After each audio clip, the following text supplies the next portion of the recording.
Morning.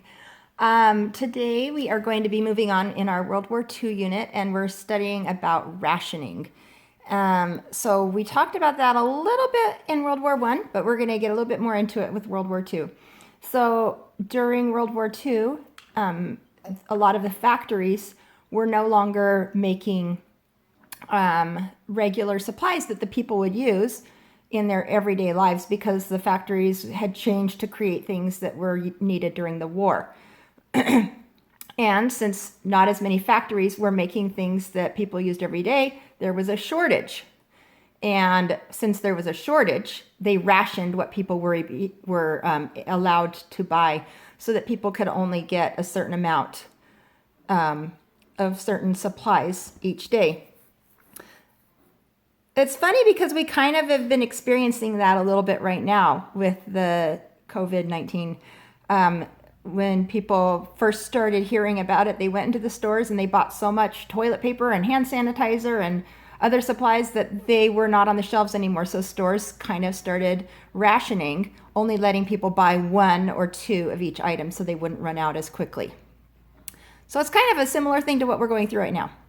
So I I found some recipes of things that people made during World War II that were foods that used the ingredients that they were able to get with rations. And so they were only able to get 1 egg per week for an adult.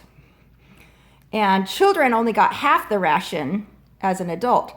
So of course they wouldn't give them half an egg because you can't really give half an egg. That would be silly. But maybe a child would get 2 eggs per month and an adult would get 4 eggs per month. That's not very many eggs. And you know, if you've baked a cake before, that you have to put eggs in it. And what would life be without cake? So I found some recipes of some things that people made using rations, and one of them is a vinegar cake that you don't use eggs in. So of course, I had to taste test all of the different meals, and I made some videos of me doing that. So I'm going to show those to you and see what you think. Today we are going to be working on vinegar cake. So vinegar cake is one of the recipes that they made during World War II when people were having to ration their food. Rationing the food basically means you can't go to the grocery store and get whatever you want whenever you want it. Kind of like what's happening right now with quarantining. So I went through the recipe and I didn't have everything on the list. So let me show you how I adjusted it. All right, so first of all, we need to cream the margarine and sugar. Margarine's kind of like butter. I don't have margarine, but I have butter. So I'm going to put my 3 ounces of margarine in here.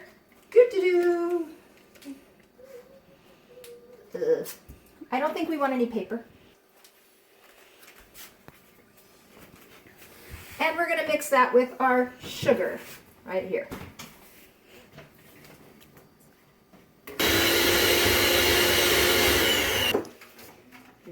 Yep. All right, so this is the fun part. So I'm going to pour some milk into this bowl. The recipe says for 1/4 of a pint of milk. What? A pint is 2 cups. So 1/4 of a pint would be Half cup. Yay. You didn't know you were going to do math today in history, did you? Story Explorer. Okay, so we're putting our milk and we're adding vinegar. Good. And baking soda. You guys ever added vinegar to baking soda before? Yeah. You know what happens when you add vinegar to baking soda? Let's see if it happens here. Vinegar. Baking soda. Ooh, look, it's starting to froth. Wow, this is super exciting. Mix that up a little bit. It's like volcano action right there in my kitchen. Look at it growing. This is some good stuff, people. Good stuff.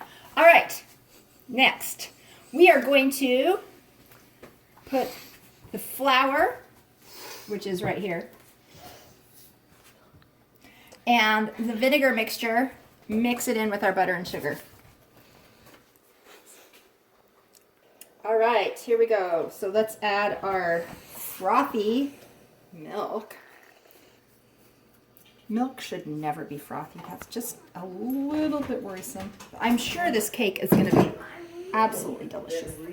And now we're adding our flour. Mix, mix, mix. All right, the last thing on the recipe was mixed dry fruit. Now, if I were to choose a dry fruit, I would maybe cut up some apricots, dried apricots or something like that. But it's rationing, and so I'm just going to use what I have. So I looked through my pantry to see what I had for dried fruit, and I had some dried apples. They're very dry. And I had some craisins.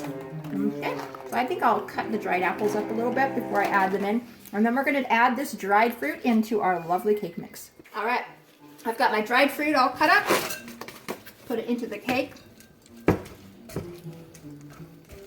I'm sure this will be super delicious.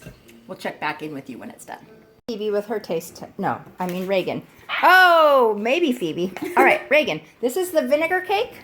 It's all done. We baked it, and Reagan is going to have the first bite. And Reagan says, it's good? Very good. Tastes like feet. Just take. I thought you said feet. Okay. I'm glad it doesn't taste like feet. Ooh. All right, let's see if it tastes like feet or not.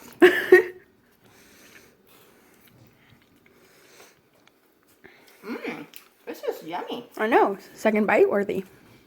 Okay, if I had to live during the time when we rationed, I would definitely make this. Have a good night. Good day. Welcome to Madame Oliver's kitchen. Today, we are making carrot jam. So to begin with carrot jam, we're going to start with carrots. So I have, let's see, 8 ounces of carrots, peeled, cut. I'm gonna add a little water. And we're gonna cook those carrots until they're nice and soft. And in this pan, we have a pound of cut up peeled apples. All right. And we are going to put those on to cook. Okay, pause. All right, so now our apples and our carrots are both soft and cooked. So we're going to dump them in, mix them up together. We're gonna mash them. Nice and soft, and we're gonna mash the apples right. Apples and carrots. Ooh, what a delightful combination. All right, I've now mixed the apples and carrots. Now, the thing to make something into jam, it needs to be sweet. What should we add to make it sweet? Sugar! Wow, where did that come from? Sugar. Great idea. So we're going to add some sugar.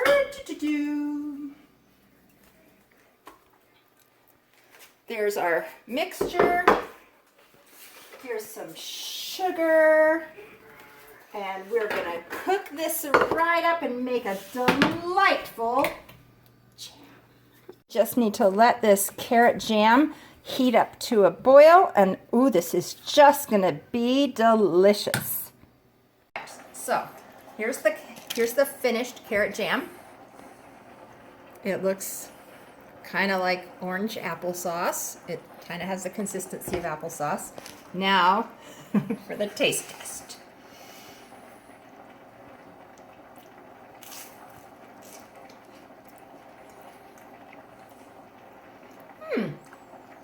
Not bad. Yum. So the next recipe that I tried is a potato chocolate spread. Ingredients are potato, cocoa powder, sugar, and vanilla. So, all right, let's put this together. All right, so now we've got this nice, creamy, chocolatey spread. Doesn't that look delicious? Mmm. It actually really does look delicious. Looks like Nutella. But it's potatoes. So, No nut allergies here. no nut allergies here. Potatoes, sugar, cocoa. And vanilla. And a tiny bit of vanilla. All right, now we're going to have some taste tests. So here we have some toast. And on this side, we have the carrot jam. And on this side, we have the potato chocolate spread. This is going to be good. Okay, now for the potato spread.